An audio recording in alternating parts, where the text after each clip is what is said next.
Hey, you! Stop that car right now and put your hands on your head. Have you ever wondered what happens when someone humiliates the wrong person? This cop is about to find out. Don't forget to subscribe to the channel. Raphael Smitch walked through the narrow alleys of the slum with an air of superiority that didn't match his surroundings. His impeccably pressed police uniform stood in stark contrast to the peeling walls and run-down alleyways. With every step, he felt more powerful, as if he owned those streets. The residents, upon seeing him, would either avert their gaze or quickly retreat into their homes. Raphael interpreted this behavior as respect, but in reality, it was fear. Fear of a man who abused his authority without a second thought.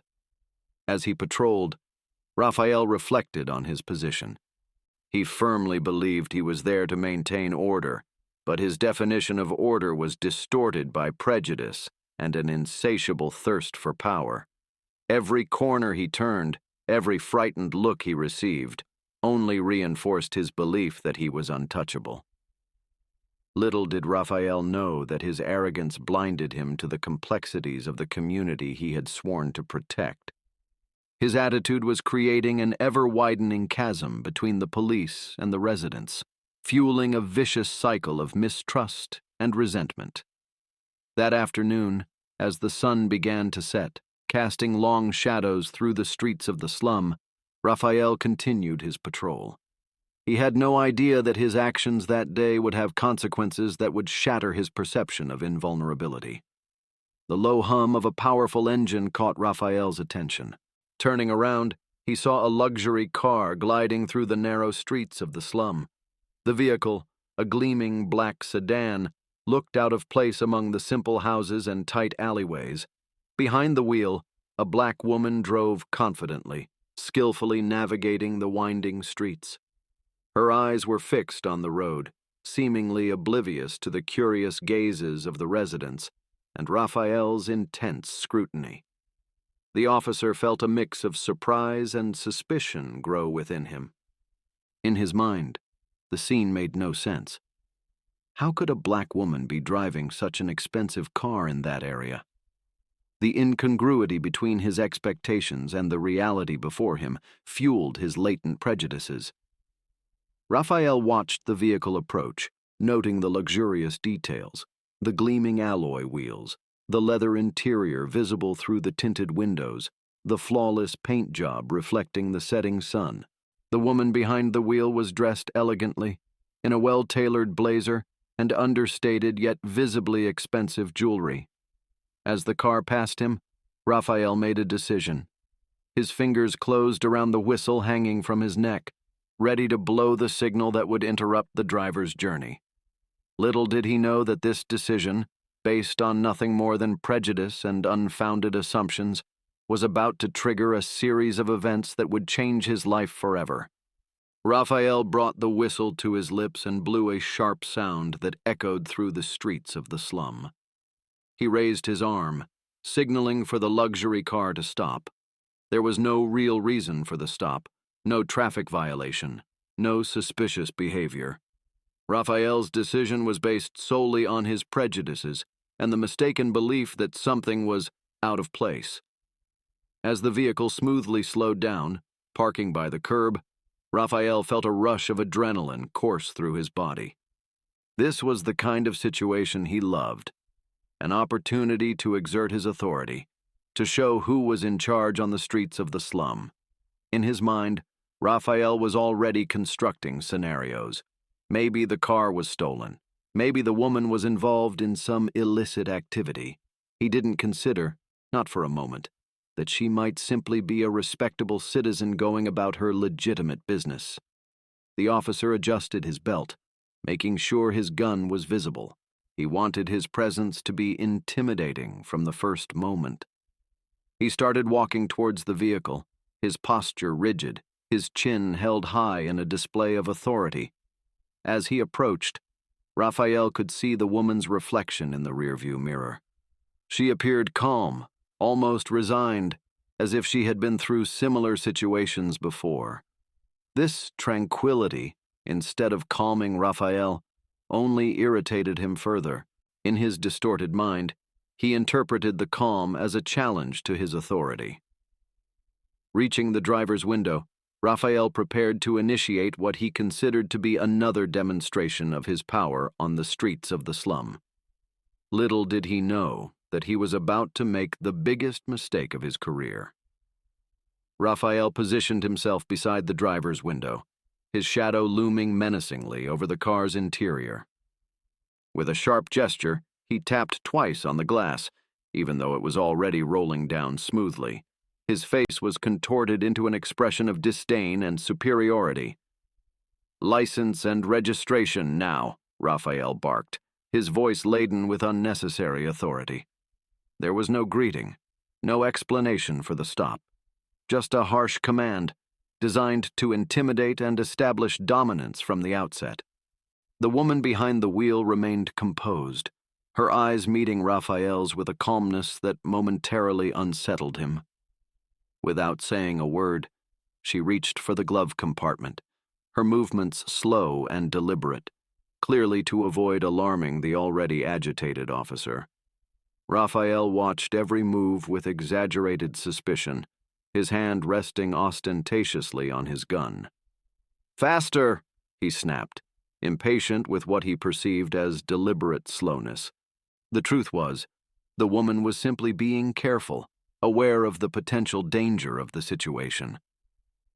As she gathered the requested documents, Raphael took the opportunity to examine the car's interior, his eyes scanning every corner for something, anything, that could justify his unfounded suspicion.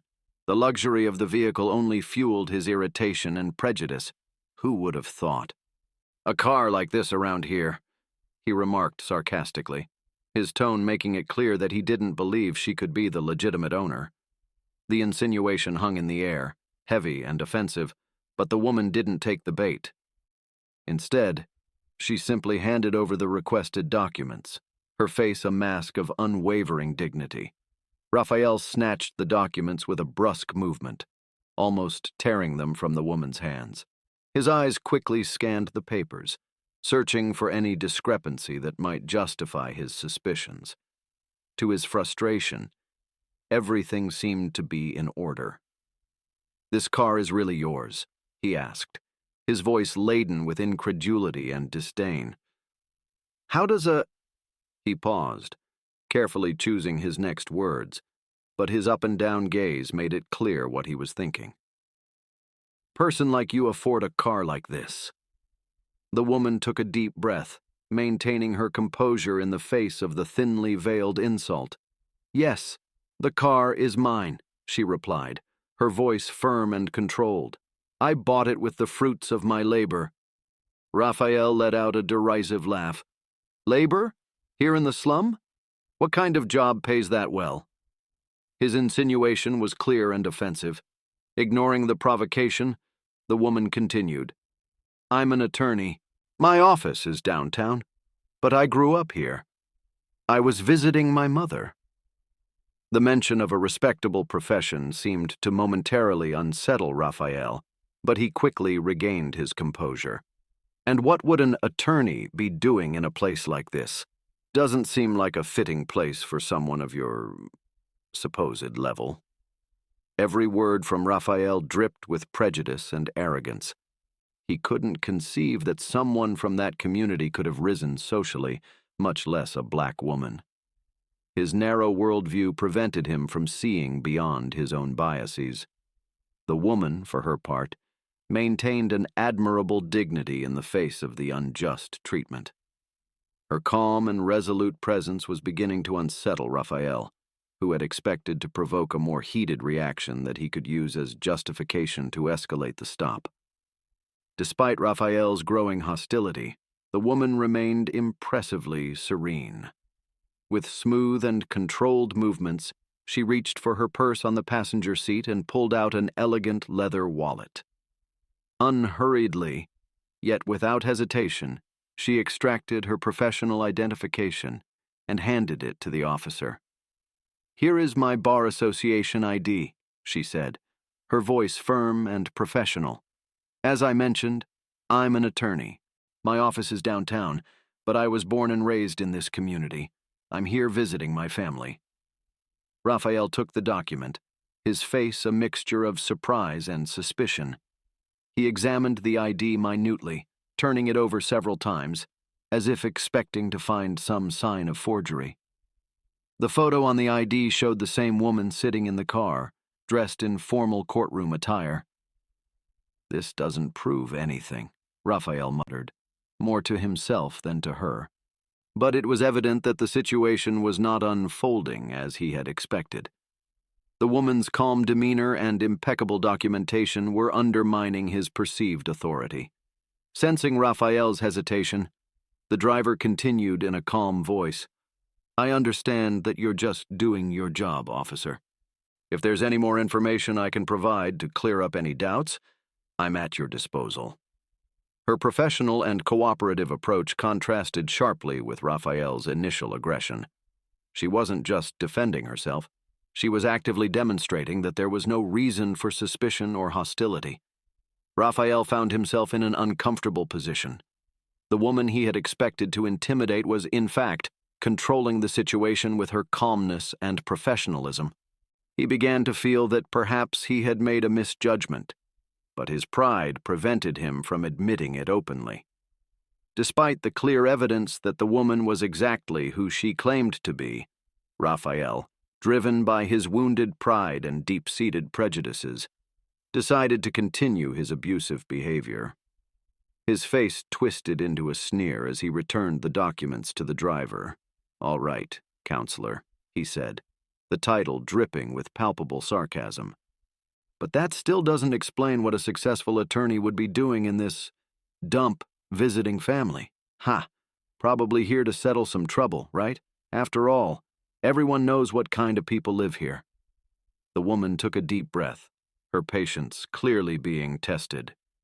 "Officer," she began, her voice still calm but with a growing firmness, "I understand that you're doing your job, but your insinuations are offensive and baseless. As I've said, I came to visit my mother. She lives on the main street, the blue house with white windows." Raphael let out a derisive laugh. "Oh yeah, I know that house. A cranky old lady lives there, always complaining about the police. Disrespect for authority must run in the family, huh?"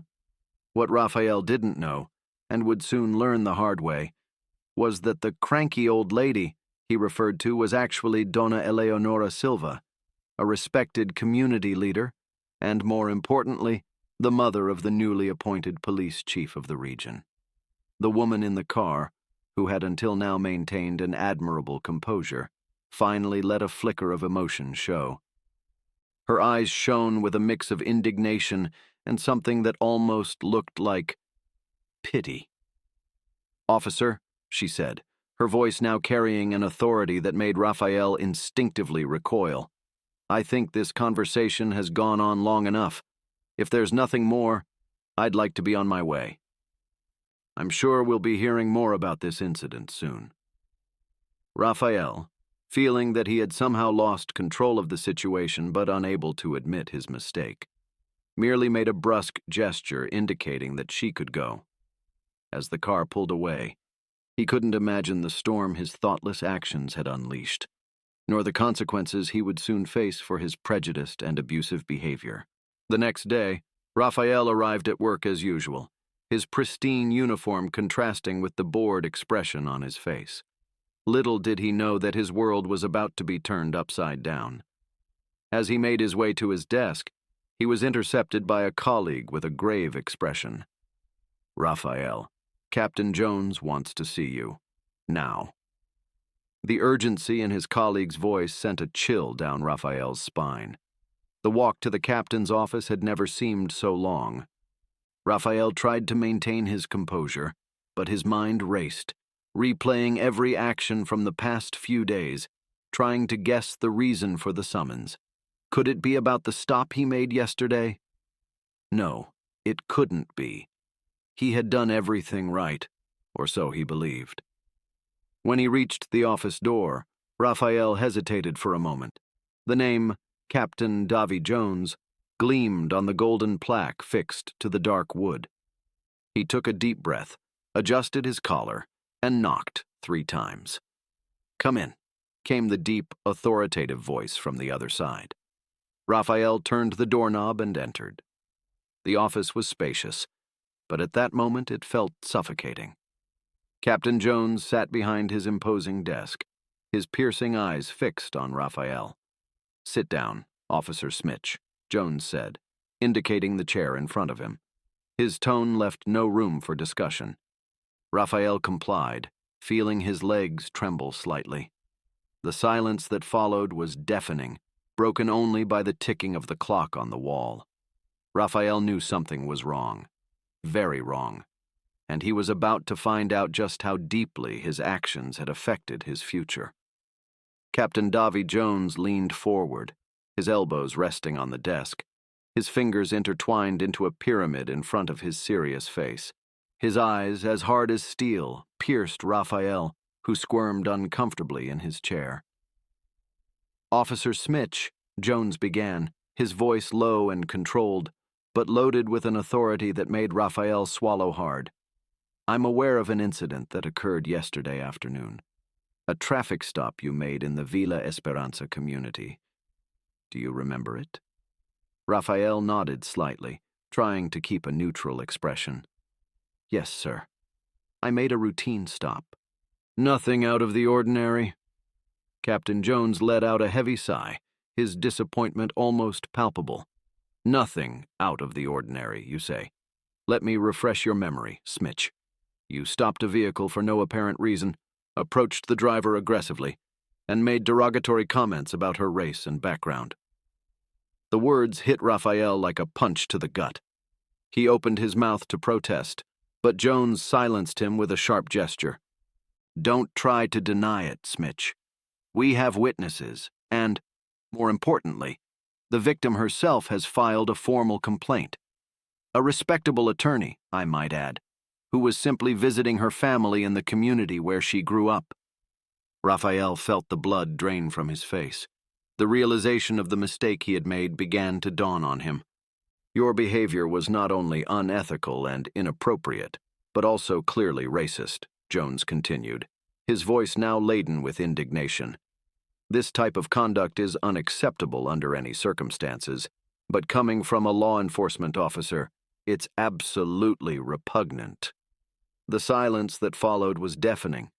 Raphael struggled to find words, anything to defend himself, but he knew there was no justification for his actions. I didn't know," he began, but his voice faltered. "Exactly, Smitch. You didn't know. You didn't know who she was, you didn't know her story, and you certainly didn't care to find out before making judgments based purely on prejudice," Jones concluded, his gaze fixed on Raphael, waiting to see any sign of remorse or understanding. Captain Jones leaned back in his chair, his eyes never leaving Raphael's face. The silence hung heavy in the air, broken only by the relentless ticking of the clock on the wall. Finally, Jones spoke, his voice filled with a mix of disappointment and determination. "Officer Smitch, the incident yesterday wasn't an isolated case, was it?" The question hung in the air, rhetorical and accusatory at the same time. "I've been observing your behavior for some time now, and what I've seen deeply concerns me." Raphael felt a chill run down his spine. He had thought his actions went unnoticed, that his authoritative stance was seen as dedication to the job. Now, he realized just how wrong he was. "I've received numerous complaints about your conduct," Jones continued, flipping through a thick folder on his desk. "Aggressive stops, excessive use of force, discriminatory comments. The list is long. Smitch." The captain began reading some of the reports, each word landing like a hammer blow on Raphael. Incidents he had dismissed as insignificant took on new dimensions under the scrutiny of his superior. "You seem to have developed a pattern of behavior that goes against everything we stand for as a police force," Jones said, closing the folder with a dull thud. Your conduct not only tarnishes the reputation of this department, but also erodes the trust that the community places in us." Raphael tried to speak, but the words stuck in his throat. For the first time, he began to see his actions through the eyes of others, and the image forming made him feel sick. "I thought I was just doing my job, sir," he murmured finally. "Your job, Smitch, is to protect and serve all citizens, regardless of their color, social class, or address." Jones responded, his voice firm. "What you've been doing is the opposite of that. You've been terrorizing and discriminating against those you swore to protect."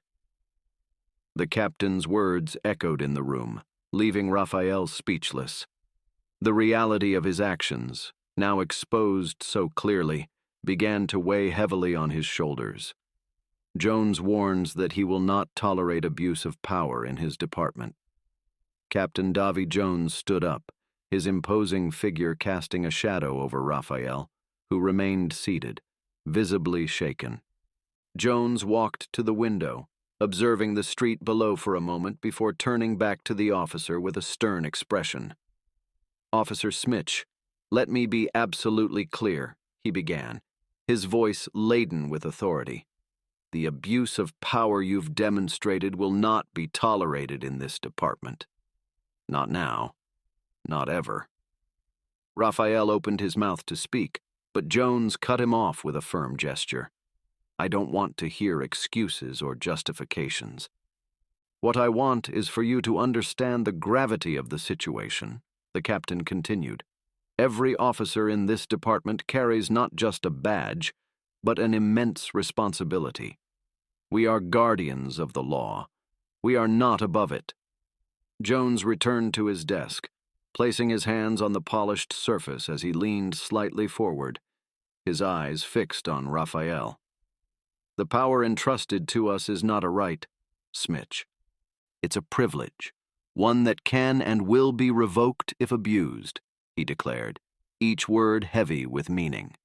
"Your conduct not only violates the basic principles of our profession, but also undermines the trust that the community places in us." The captain paused, letting his words sink in. Raphael could feel cold sweat running down his back, the reality of his situation finally dawning on him. "This department exists to serve and protect all citizens, regardless of race, social class, or any other factor," Jones continued. "Your discriminatory and abusive behavior not only fails to fulfill that duty, but it actively harms those we swore to protect." Raphael lowered his eyes, unable to meet his superior's piercing gaze. "Understand this, Smitch. From now on, any hint of abuse of power, discrimination, or improper conduct will be dealt with the utmost severity," Jones concluded, his voice leaving no doubt as to the seriousness of his words. "There will be no second chances. There will be no turning a blind eye. Zero tolerance for any form of abuse. Are we clear?" Captain Jones returned to his chair, sitting with an air of finality. His eyes, as hard as steel, locked onto Raphael, who seemed to shrink under the weight of that gaze. "Now, Officer Smitch, we've reached a critical point," Jones began, his voice laden with a seriousness that made Raphael sit up straighter in his chair. "Given the gravity and recurrence of your infractions, drastic measures need to be taken." Raphael felt a knot form in his stomach. He knew that what was coming next would not be pleasant. "From this moment on, you will be under constant surveillance," Jones declared, each word falling like a hammer. "Every one of your actions, every stop, every interaction with the public will be monitored and evaluated." The captain opened a drawer and pulled out a small device, placing it on the desk. "This is a state-of-the-art body camera. You will wear it at all times during your shift. No exceptions." Raphael looked at the device with a mix of fear and indignation. "But Captain, isn't that a bit extreme?" Jones leaned forward, his eyes flashing. "Extreme. Smitch, Extreme is a sworn officer abusing his power and discriminating against the citizens he's supposed to protect. This is for your protection as much as it is for the public's." The captain continued, his voice leaving no room for argument. "Additionally, your reports will be scrutinized. There will be random checks with witnesses and individuals you stop. Your fellow officers will be instructed to report any questionable behavior." Raphael felt as if the ground was disappearing beneath his feet. The reality of being constantly under scrutiny was beginning to dawn on him. "Understand, Smitch, this is not a punishment. It's an opportunity," Jones concluded, his tone softening slightly. "An opportunity for you to prove that you can be the kind of officer this community deserves and needs. Use it wisely." Raphael nodded silently, realizing that his career, and possibly his future, depended on how he handled this new reality of constant surveillance. Raphael felt the weight of Captain Jones's words on his shoulders, but a spark of indignation and wounded pride still burned in his chest. Summoning his courage, he straightened in his chair and tried to articulate a defense. "Captain, with all due respect," he began, his voice trembling but gaining firmness, "I think there's been a misunderstanding here. My actions have always been motivated by the desire to maintain order and safety in the community." Jones raised an eyebrow, his face a mask of skepticism. "Go on, Smitch. I'm curious to hear how you justify your behavior." Encouraged by the apparent openness of the captain, Raphael continued, "Sir, the streets are dangerous. Sometimes it's necessary to be firm, to show authority. If I seem aggressive, it's only because I take my job seriously. As for yesterday's stop, well, the car looked out of place in that area. It was my duty to investigate." Captain Jones listened in silence, his face impassive. When Raphael finished, a heavy silence fell over the room. Then, slowly, Jones shook his head. "Officer Smitch, your justifications not only fail to explain your actions, but also reveal the crux of the problem," he said, his voice laden with disappointment. "You confuse authoritarianism with authority, prejudice with caution." Raphael opened his mouth to protest, but Jones cut him off with a firm gesture. "No, Smitch. There's no acceptable justification for discrimination or abuse of power. Your duty is to protect and serve all citizens, not to judge who looks out of place." The captain leaned forward, his eyes boring into Raphael. "Your inability to recognize the wrongness of your actions only reinforces the need for the measures we're taking. Your explanations are not just rejected, they are part of the problem." Raphael felt the last vestige of his defense crumble. He realized that there was no arguing against the truth exposed by the captain. "From now on, Smitch, I expect to see actions, not justifications," Jones concluded. "Show me through your behavior that you understand the gravity of the situation, because your words, so far, have only demonstrated how much you still have to learn." Raphael slowly rose from the chair, feeling as if he had aged years in the last few minutes. The final words of Captain Jones still echoed in his ears as he headed for the office door. "Remember, Smitch." Jones's voice reached him one last time. "From now on, every move you make is being watched. Don't waste this chance at redemption." As he turned the doorknob, Raphael felt as if the weight of the world was on his shoulders. The hallway of the precinct, once so familiar, now seemed like a minefield. Every glance from his colleagues, every whisper, every sudden movement made his heart race. As he walked back to his desk, Raphael couldn't shake the feeling that all eyes were on him. The hum of conversations seemed to lower as he passed, only to rise again in hushed murmurs as he moved away. Did everyone already know? How many of them had witnessed his inappropriate behavior over the years? Sitting at his desk, Raphael looked at the body camera that Captain Jones had handed him. The small device, no bigger than a matchbox, seemed to mock him. It was a constant reminder that every word, every gesture, every decision he made would be scrutinized. The rest of the day passed in a hazy blur. Raphael performed his duties mechanically, constantly aware of the camera on his uniform. Every interaction with the public, every call responded to, every report filled out, everything now carried an added weight. At the end of his shift, Raphael left the precinct feeling exhausted, not just physically but emotionally. Paranoia consumed him.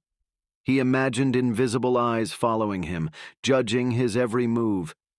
Even at home, away from work, he couldn't shake the feeling of being watched.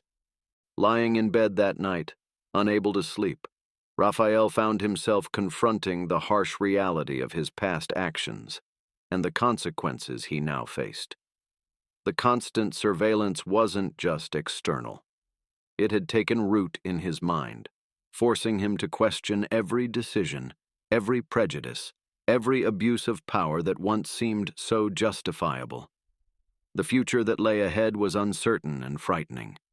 Raphael knew that the coming days, weeks, and months would be a constant test, not just of his abilities as a police officer, but of his character as a human being. The journey to redemption would be long and arduous, and he wasn't sure if he was prepared to face it. Raphael watched Letitia from across the dinner table, the silence between them more eloquent than any words. The years of love and companionship seemed to have dissipated, leaving only a hollow shell of what was once a happy marriage. The constant arguments, the cold looks, and the lack of intimacy were symptoms of a relationship on the brink of collapse. Raphael felt the weight of guilt, knowing that his choices had contributed to this situation. Sarah, in turn, struggled to maintain the facade of normalcy, but her heart was broken. Both knew that something needed to change, but neither had the courage to take the first step. Raphael's heart raced every time he saw Larissa. Their clandestine meetings, full of passion and adrenaline, were an escape from the monotony of his failed marriage. Larissa, the wife of his colleague Davis, shared with Raphael a connection they both deemed special. They met in discreet hotels, exchanged coded messages, and stole moments together whenever possible. Raphael knew he was betraying not only his wife, but also the trust of a friend. However, the thrill of the affair seemed to justify, in his troubled mind, all the lies and risks he was taking. Every day was a battle for Raphael. He lived in constant alert, fearing that a slip-up could reveal his secret. In precinct meetings, he avoided Davis's gaze, feeling like a traitor. At home, he lied to Letitia about overtime and non-existent commitments. The fear of being discovered consumed him, turning him into an anxious shadow of himself. Every unexpected phone call, every questioning look, every whispered conversation among colleagues sent him into a panic. Raphael knew he was building his life on a foundation of lies, and the fear of it all collapsing kept him awake night after night. Arriving at the precinct that morning, Raphael immediately noticed the brown envelope on his desk. No sender, no distinctive marks, just his name written in capital letters. A shiver ran down his spine as he looked around, trying to detect any suspicious glances among his colleagues. With trembling hands, he picked up the envelope. It was light, but its emotional weight was immense. Raphael hesitated, torn between curiosity and fear of what he might find inside. Finally, taking a deep breath, he decided that he could no longer delay the inevitable. With his heart racing, he prepared to open the mysterious envelope. With trembling fingers, Raphael tore open the envelope. His heart stopped when he saw the contents, a clear photo of him and Larissa in an intimate moment. The image, taken through a hotel window, left no doubt about the nature of their relationship. Raphael felt the blood drain from his face. The photo perfectly captured his secret affair, threatening to destroy not only his marriage but also his career and friendships. He looked again at the image, recognizing the location and date. Someone had been following them, watching, waiting for the right moment to strike. The reality of his situation hit him like a punch in the stomach. Panic overtook Raphael. His breathing became labored, his hands sweaty, as the reality of the situation hit him in waves. Someone knew. Someone had proof. His mind raced, imagining the consequences. Letitia discovering the affair, Davis confronting him with rage, his colleagues looking at him with disgust, his career falling apart. He frantically looked around the precinct, wondering if the responsible party was there, watching his reaction. Every familiar face now seemed like a potential threat. Raphael struggled to maintain his composure, but inside, he was falling apart. The secret he had worked so hard to keep was about to come to light, and he felt completely powerless to stop it. Raphael forced himself to take a deep breath, trying to calm his racing heart. He tucked the photo into the inner pocket of his jacket, feeling its weight as if it were made of lead. With an overhuman effort, he tried to keep a neutral expression. He watched his colleagues, searching for any suspicious signs. Could it be Davis? Another jealous cop? Or someone completely off his radar? Raphael began methodically analyzing each recent interaction, each strange look he might have noticed. He knew he needed to act quickly, to uncover the source of the threat before it was too late. Meanwhile, he kept a forced smile, participated in the usual conversations, desperately trying to appear normal while his world silently crumbled around him. Raphael felt a knot in his stomach when he received the summons. The walk to Jones's office seemed endless. Every step echoed through the quiet corridors of the precinct. His mind raced, replaying every recent action, searching for an explanation for this new summons. When he reached the door, Raphael hesitated, took a deep breath, and knocked, knowing that what awaited him inside could change his life forever. Jones stared at Raphael with a piercing gaze. "I know everything, Smitch. Every abuse of power, every bribe, every lie." He paused dramatically. "And yes, I know about Claire." Raphael paled, feeling the ground disappear beneath his feet. Jones continued, his voice heavy with disappointment. "I thought surveillance would make you change. Clearly, I was wrong." The silence that followed was deafening, loaded with the implications of what was to come. Against all expectations, Jones didn't reach for the dismissal papers. Instead, he leaned forward, his eyes fixed on Raphael. "You have a choice, Smitch. We can end your career here and now, or—" He paused significantly. "Or you can have a chance at redemption." Raphael, stunned, barely dared to breathe. "A chance," he whispered. Jones nodded gravely. "One last chance to prove your worth, to do the right thing." "We have an operation underway," Jones explained. "A trafficking network that has eluded our grasp for months. We need someone on the inside." Raphael immediately understood. "Infiltration." Jones nodded. "It's dangerous, Smitch. Very dangerous. But it could be your salvation." He detailed the plan. Raphael would pose as a corrupt cop, gaining the traffickers' trust. "It's risky, but it may be our only chance to dismantle this network." Jones was direct. "Understand, Smitch. This is your last chance.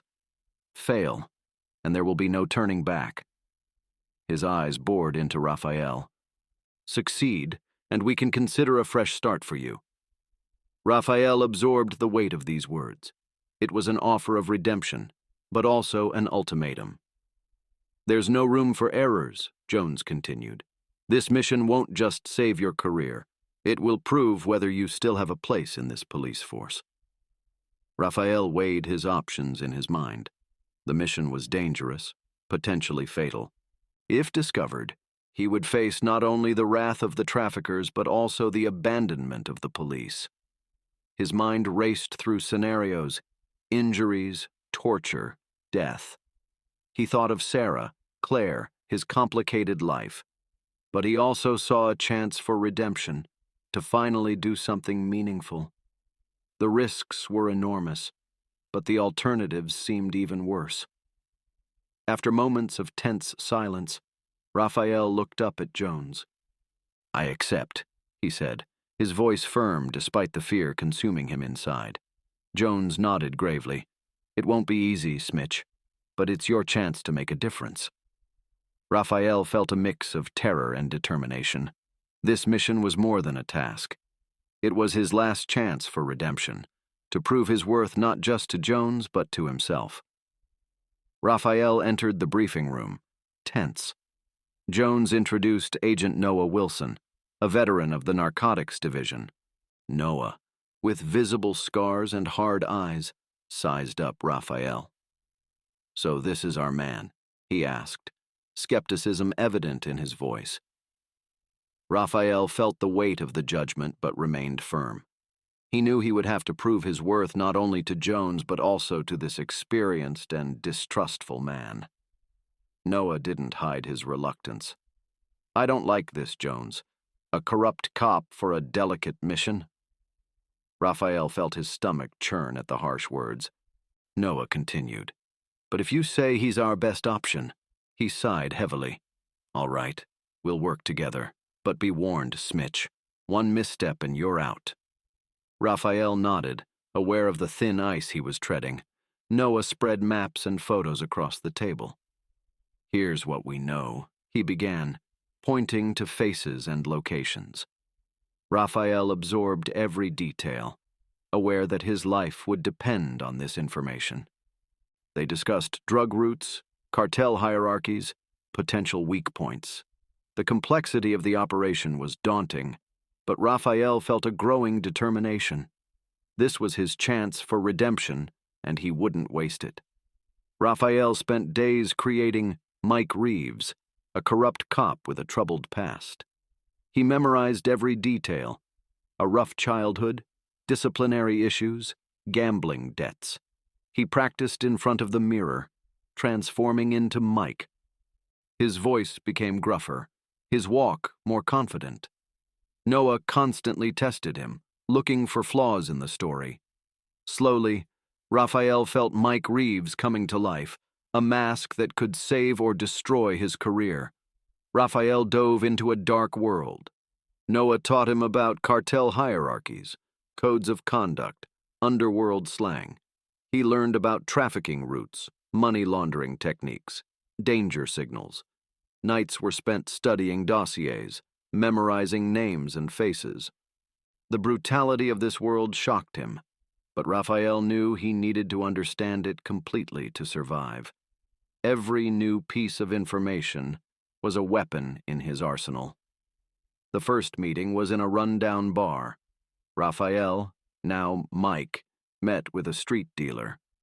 His heart pounded, but his voice remained steady.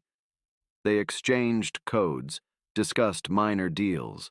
Raphael felt suspicious eyes on him, testing his story. He stayed calm, remembering every detail of his false identity.